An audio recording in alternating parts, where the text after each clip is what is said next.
It's funny, but it's not. When somebody gets knocked out, right, the first thing they do is like, what, man, what happened? Nah, man, get off of me. I wasn't knocked out. I'm okay.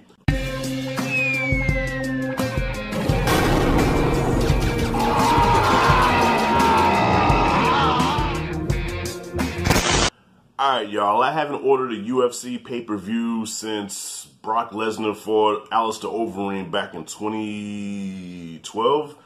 Yeah, it's been that long. Usually I go to the Wing House or Hooters or find somebody streaming it online, but I said, you know what, I'm going to use some of that stimulus money and just order the pay-per-view. So, you know me, had to put it on the wall on the projector, surround sound, UFC 261, and that shit was bananas. That was money well spent.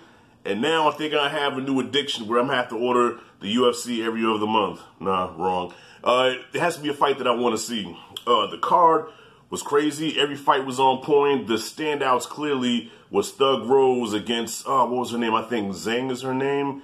I felt bad for Zhang. I think I'm saying her name right. I felt bad for her because they in Jacksonville, Florida. You know how Florida is, how they feel about Chinese people. And she almost got booed out of the arena. I'm like, man, what did she do to you? You know, I know they talking about this whole Rona thing, the Chinese virus, man, but they don't hate every Chinese damn person. That's racist. But yeah, Rose came in there, did the damn thing, knocked her the fuck out. But you know what? It's funny, but it's not. When somebody gets knocked out, right, the first thing they do is like, what, man, what happened? Nah, man, get off of me. I wasn't knocked out. I'm okay. But when you watch the replay, you can clearly see that they're out. It's almost like, boom, and it's like, wait a minute, where am I at? I can relate to that because I played football and I got a concussion before, and I remember the hit because I went head on with somebody and then I'm on the sideline. I had no idea how I got there, you know. So yeah, Thug Rose did the damn thing. She retained her title, and then Chris Weidman versus Uriah Hall, which is a fight that I wanted to see. And man, Uriah Hall is the only person ever to win a fight and not throw a single kick or a punch. Chris Weidman pulled the Anderson Silva. It's funny how history repeats itself, man. And I'm not one to talk about karma or nothing like that, nah, because I like Chris Weidman. I respect him. But Anderson Silva did the same thing. He threw a low leg kick and his leg snapped in half. I saw when it happened to Anderson, but this time was worse just because it had the surround sound. So when he kicked him, I heard the it sounded like a Mortal Kombat fatality, and I looked at the replay. I said, oh my God, his leg snapped in half. I think Chris Weidman's done. His career is done. I don't think there's no coming back from this. And it's unfortunate because I know he worked so hard. And at one time he was the top middleweight in the sport. But, you know, with the UFC, man, you know, things like this happen. You know, your career could be done just like that. This is one of the most unpredictable sports where to be on top for any amount of time is damn near an impossible task. Now, speaking of being on top, let's get to my man, Kamaru, the Nigerian Nightmare Usman. I should have known when I saw Francis Ngannou in his corner. I should have known that this is going to be a bad day for my boy Masvidal. But this was tough. This is almost like Ultimate Warrior Hulk Hogan. I like both of these guys. I didn't want to see any one of them lose. I like Usman and I like Masvidal, man. You know, Masvidal just had that swag, that style, that badassery. You know what I mean? He's got that personality like what's missing in wrestling now. So I don't want to see either one of them lose.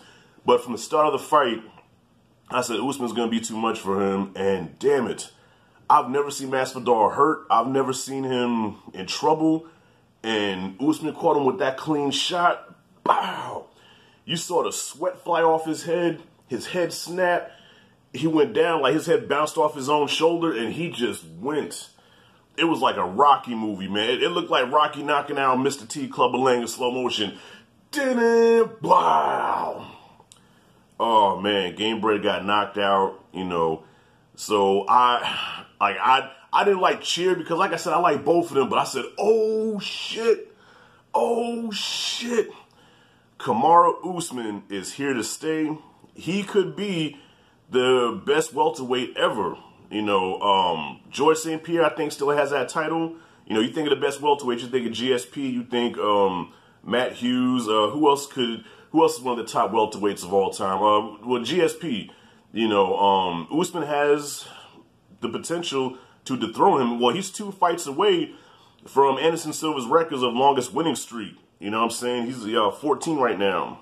And he's got Colby Covington next, which I hope he knocks Colby the fuck out. But Colby's necessary for the sport. He He's the bad guy that you want to hate, okay? He's that WWE villain that you just detest, and we need that because I need somebody to root against, because it was hard to root for both these guys, you know, because I like both of them, Gamebred and Usman. But Kobe, yeah, I want Usman to knock him the fuck out with the same punch, but harder, okay? I want that Ivan Drago, Apollo Creed. Yes, sir. Usman, every fight I see him in, he's getting better. You know what I'm saying? He say he's getting better. We see he's getting better. So he fought Kobe once a couple years ago, and now we're going to see a more improved Usman. So Kobe better come with his A game, man, because Usman's just getting better. He's working out with the heavyweight champ now. The Nigerian Nightmare, I think, is here to stay. But the UFC is so unpredictable. You can be here today, gone tomorrow. You know what I'm saying? You can be the top guy right now, and then all of a sudden you get your head snapped off, and then you're nobody. That's how unpredictable the UFC is. So we shall see, but I'm looking forward to it. But yeah, I just had to speak on this, y'all. UFC 261 was crazy. Yeah, definitely got to be ordering fights again soon. Actually, I called my cousin up. I called my cousin up afterwards, like, hey, man, are you watching this shit? So I was watching it dolo. I had nobody to talk to. You know what I'm saying? But anyways, y'all, what did y'all think about the fights? Comment freely below. Do you think Usman is going to be the greatest welterweight ever? Let me know your thoughts, man. So if you like and dig this content, hit that like and subscribe notification bell in the corner. This is Rashad G signing out. See you in the next video.